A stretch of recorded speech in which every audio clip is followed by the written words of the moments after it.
Okay, guys. I am starting lesson 2 for another video, no, because the uh current, no, the electricity actually was not stable.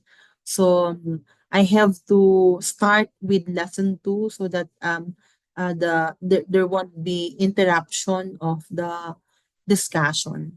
So as I was saying, lesson 2 would be focusing on physical and motor development. So the first thing that we have to understand is that the concept of physical development and motor development. So, way back in our preliminary concepts, we made mention about physical development as one of the aspects or domains of development. Okay, and when we talk about physical development, no, the very reference that we have is our bodies. So, what had changed, no? What were the changes in terms of what we see in our bodies. So basically the growth that had taken place, no? So meron bang paglaki? Ano-anong mga aspeto ng ating pampisikal na um, ng ano-ano ang mga uh, nagbago sa ating pampisikal na aspeto. Okay? So, technically, when we talk about physical and motor development, we mean about uh, the process, no, that actually is focused on the gross and fine motor skills, no, um, from not only from infancy but even um, from prenatal stage, no?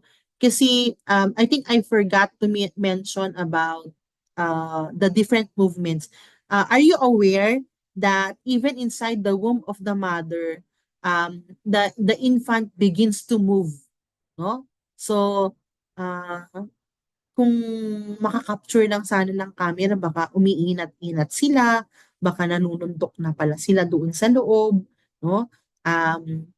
Baka nagyoyon sila sa loob, no? But all of this, the very movement that is created by an unborn inside the womb, ang tawag dun ay quickening, guys, no?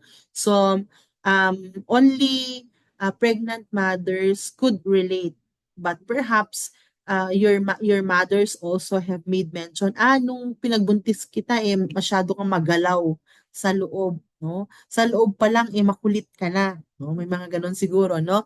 So that's quickening, well, I'm not sure if we could relate that to motor development, but perhaps, no, because we talk about movements, no. So when we say motor development, we have gross motor and fine motor development, no? So what we mean in here um, are the large and the uh, small muscles. Yan. So, muscles and physical coordination. Okay?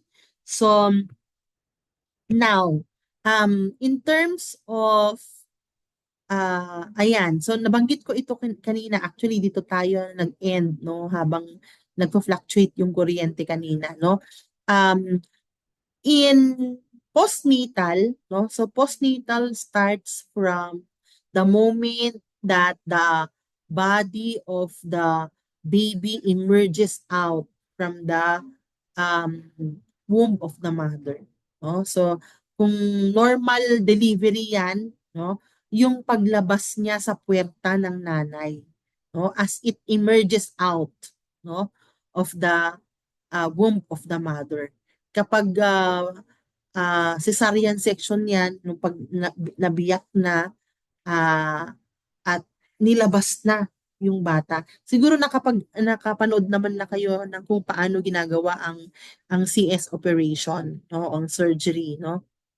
So um uh the the newly born, no, um has to what? Has to adjust no, there are a lot of adjustments that it has to undergo, no, from an intrauterine to an extrauterine environment, no.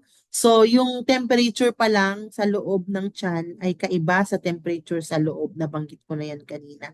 Maliban doon, kailangan ding mag-adjust yung bagong panganak doon sa kung paano niya ginagamit o yung functionality ng kanyang mga organs. No, inside the womb, the newly born is not yet capable of making use of his mouth as a mode of nourishment, no? Is it not that inside the womb, the means of nourishment is through the umbilical cord? But outside, the baby has to make use of his mouth, no? Because that's where he or she receives nourishment. Okay? So apart from that, the baby also has to what?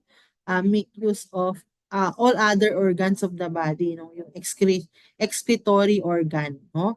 So sa loob hindi pa ganun ka mature yung kanyang excretory system, no? Digestive and excretory system, no? Paglabas, ayan, yung nag-start na silang mag-defecate, no? So mag-urinate din. Okay? So these are just but some of the um, some of the adjustments that the infant may face, no? And hence, may mga pagkakataon na they could hardly adjust kasi nga balikan natin yung um, developmental principles natin. Di ba nabanggit natin yung periods of what? There are periods of equilibrium and periods of disequilibrium.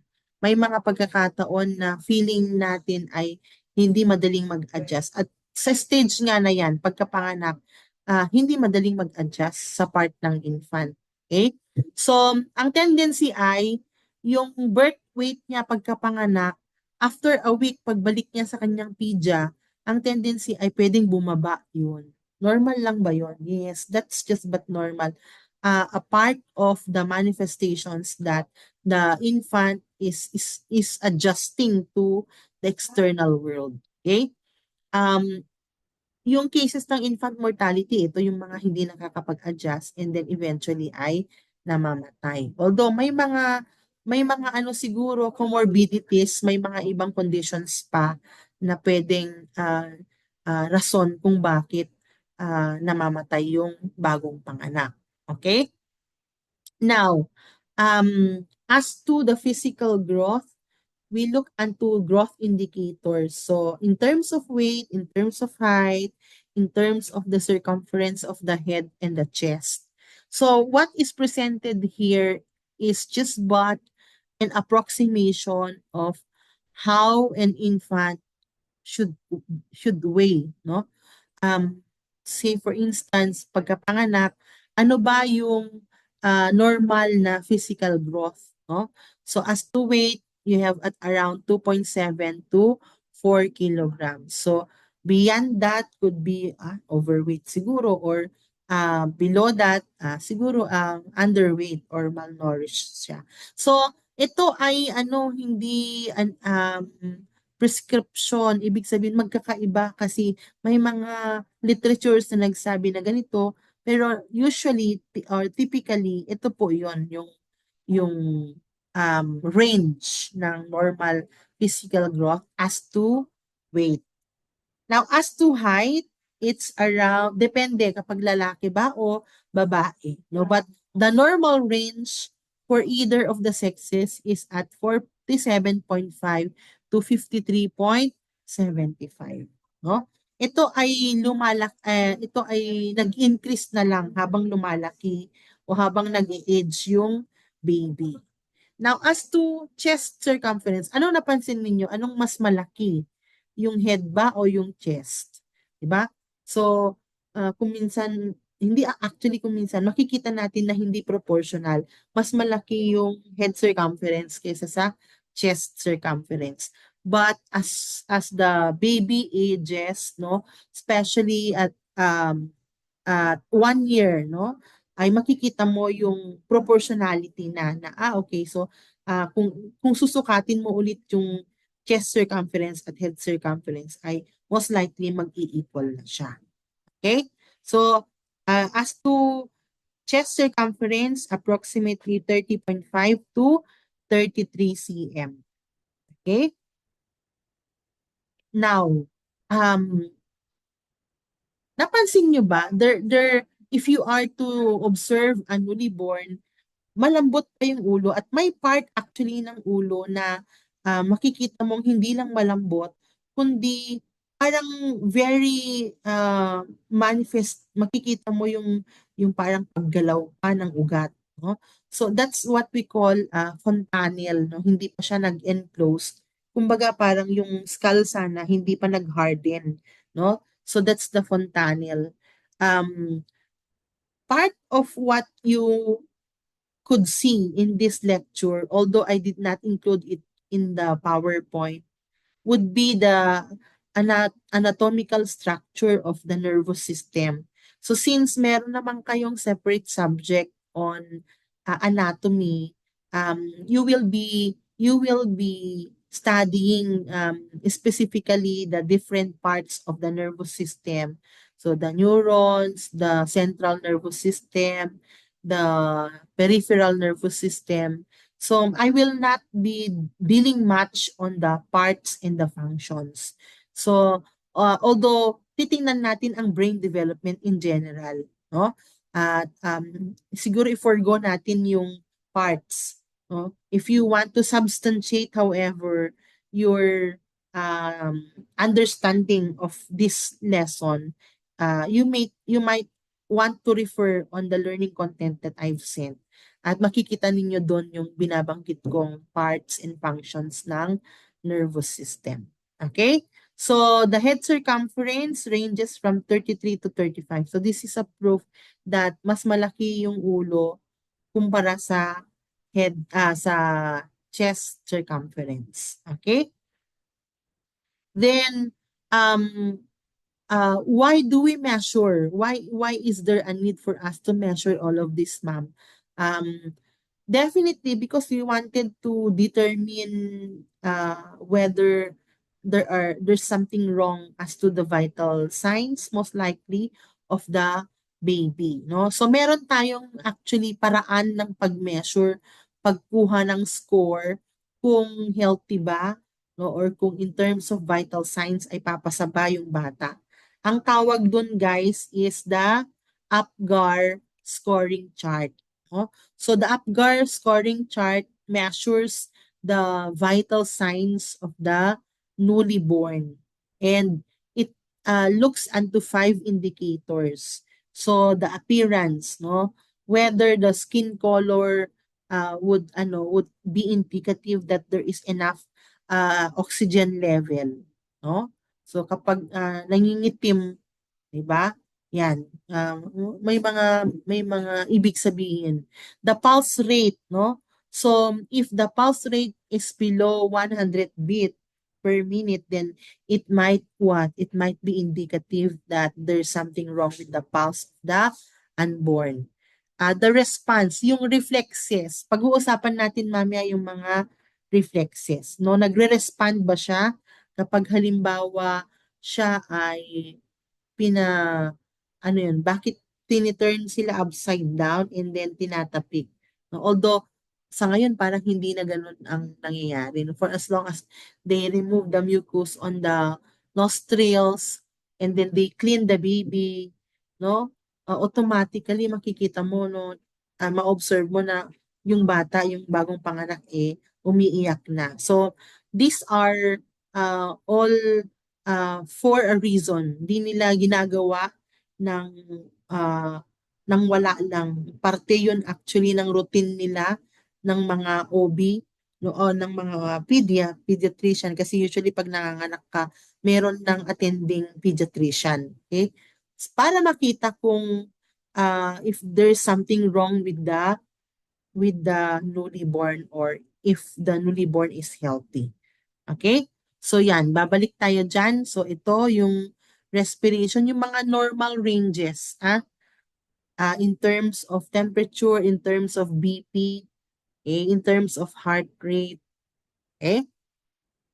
Now, there are, of course, other um, indicators, other indicators. So, if you would try to look into whether there might be some sort of problem on the baby, no, you could observe, no, how they respond when you stimulate their senses.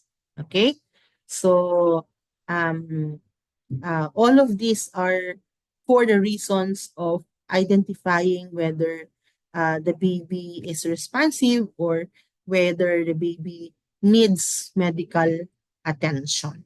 Okay, now we also look into dental development. Yung yung reflexes, mamaya meron tayong particular slide that talks about the reflexes. Okay. Now we have dental development, no? So, dentition in infants means eruption of teeth starts by 5 to 6 months of age. Although magkakaiba, no?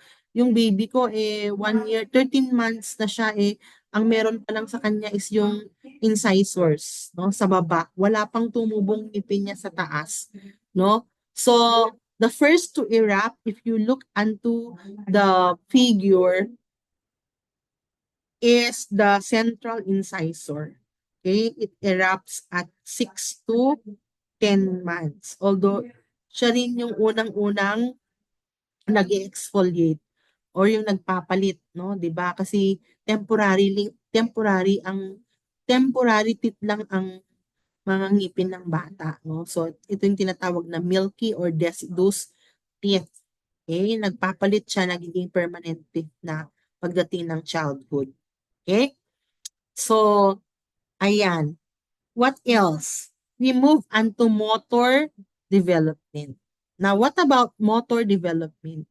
So, nabanggit ko kanina yung gross and fine motor skills. No, pag sinabi natin gross motor, that talks about large muscles. No? So, where are the large muscles? In your arms, in your legs. Then we have also fine muscles. No? Where are your fine muscles? In your fingers, in your toes, and even in your eyes. No? So, um, all of this would be essential, no, when it comes to understanding the motor development of newly born. No? So, in here, we bring in the concept of reflexes. Okay? So, when we move, no, when an unborn moves, no, the movement actually are um, random, diffuse, and uncoordinated. And uh, um, most likely, ano siya, survival, no? 'Di ba when they, for instance, yung rooting reflex, kapag ni-stimulate mo yung chick, merong rooting reflex So parang hahanapin nila.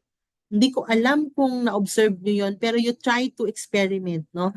So if you have a newly born, no, at 1 month, no, makikita ninyo kapag ginalaw ninyo yung kanilang chick, hahanapin nila yung stimulus kung saan yung paggalaw, at ang automatic na response is sucking. So rooting plus sucking reflex. Okay? So yung movement is as mentioned uncoordinated. Okay?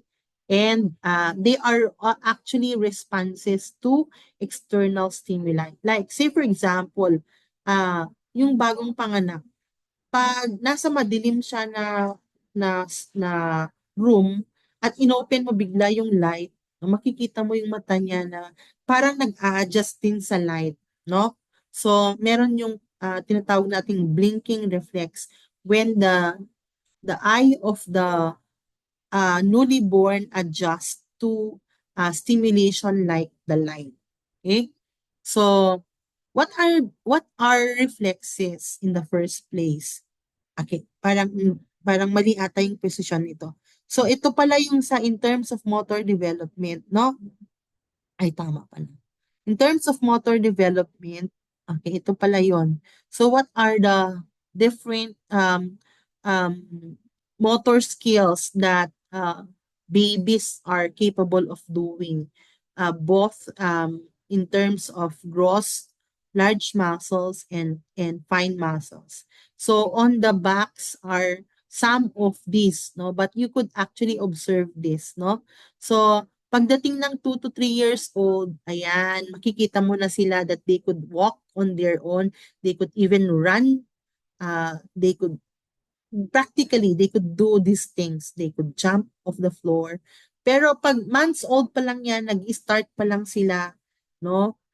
Typically, ano ba ang nangyayari? Okay? Typically, they, they start from, they start uh, actually lying, no? Um, and then, taking turn, no? Yung nagsaside, ano sila, nag-a-attempt sila to ano ba tawag doon? Yung dumapa, no? And then later on, when they could crawl, they would crawl. Ang pinaka, ano mo lang, ang pinaka, kailangan mo lang makita bago mo sila stimulate to stand, no? Or yeah, even when you attempt to teach them to do some steps, attempt to walk, no, is head balance. Naalala ninyo yung cephalocaudal law, no? Uh, law, directional laws, no? So cephalocaudal, head region, development of the head region downwards. So you cannot expect them to um, stand even with support if there is no head balance yet. Okay? So usually ang proseso, ang physical development is it occurs by pattern, no? So from large muscles first to fine muscles, from head region to foot region, from central to the extremities. Okay? So balikan lagi natin yung developmental principles na yon in relation to physical and motor development. Okay? Now, we also have reflexes. Yan. So, nabanggit ko ito kanina. What are some of the reflexes? You have rooting reflex when you stimulate the mouth by touching the cheek, either through your finger or through the nipple of the bottle or of the mother, of the breast of the mother. The tendency is the child turns towards the stimulation. So, hahanapin niya. And then eventually, i-attempt niya na ilalagay niya sa bibig. Tingnan niyo, kahit tulog yung bata, kapag in-stimulate niyo yung cheek nila, oh, ah, ang tendency is hahanapin nila, and then they put it on their mouth. No? And then what comes after that is sucking. No, walang nagturo syempre, pero they are aware, they know how to do it. Moro or startling reflex. Startle, no? Startle. When they hear loud noises, 'di ba? Nadarasda nga makigkigtot. Mabilis silang mabigla, ano ang tawag doon, magulat. No? That's startling reflex, no? Tapos with matching kunapay ti hanlang nga DJ matada ti agmulagat.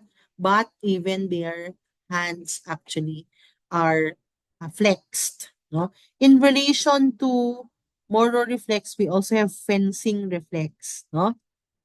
Ito yung tonic neck reflex, no? So, their head, when they turn left or right, pag nag-a-attempt silang mag-side view, hindi sila makapag-side view na yung katawan ng mag-side view, but it's only the neck. But they extend their arm. Okay? So, yan. Grasping. Ano daw mahigpit daw ang grasping reflex ng babies. Okay? So, when you hold their palm, tendencies are they close their finger as if they are grasping, no? And then step reflex, no? So when you hold them, even if you are not to let them walk. They do movement as if they are stepping or walking. Okay, that's walking reflex. And there are so many other reflexes, but these are newborn, common among newborn. Now, what about the different physical development during childhood? Natural, meron ng pagtangkad, paglaki, in terms of weight, may corresponding increase, no? So, 2 to 3 inches as to height and at about 5 pounds when it comes to weight, okay? Although, uh, as compared to females, males are slightly larger. Okay? As to muscles, large muscles, nabanggit ko na ito kanina. Large muscles develop first before small muscles. Okay? And then, yung proximodistal from the central to the extremities. Then, cephalopodal from head to toes. No? We also have motor development. Okay, so I made mention about gross and motor skills. No, you could not expect them to walk and run if they are not yet capable of head balance. You cannot even let them stand even with support. So what we mean in here is that there is a pattern, no? At in fact, Arnold Gesell, no, in his maturational development theory is telling that um, we must not hasten the maturation of the child, no? Because it takes place in the most perfect time, no? So if during this stage yung parang ano yan, yung parang uh, sa stage there are particular periods to which we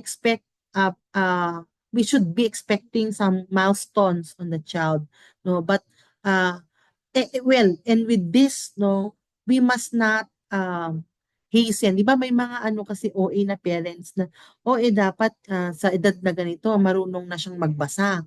No? So, yung concept lang, although pag-uusapan natin later on, ang concept lang dyan is, when it comes to development kasi, ano yan, directional yan eh, no?